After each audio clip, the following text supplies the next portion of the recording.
Like any driving style, off-roading takes some time to master, but there's a few things you can do to make life easier.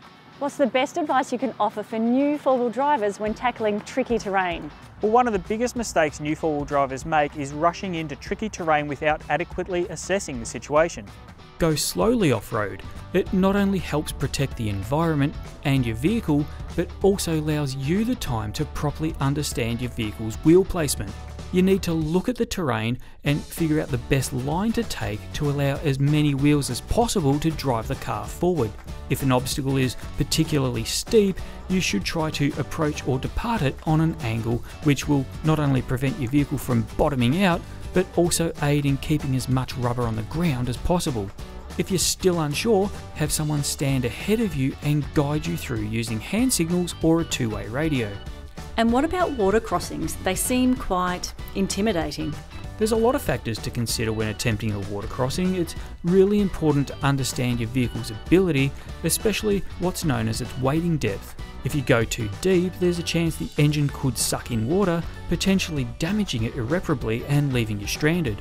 Secondly, it's important to check the depth of the water before driving in. If that means walking across first, then do it. Chances are that if it's too deep for you, it's too deep for the car.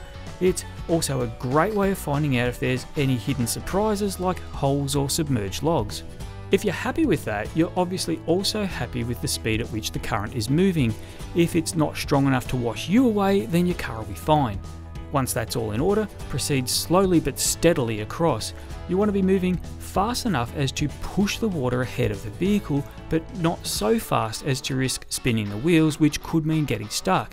As we mentioned in part 1, it's best to understand the surface underneath and select the right four-wheel drive mode before attempting a water crossing. Finally, it's also advisable to take the straightest path possible from one side to another, as this helps all four wheels drive at similar speeds, reducing the likelihood of one spinning and losing traction. And what should I do if I get bogged?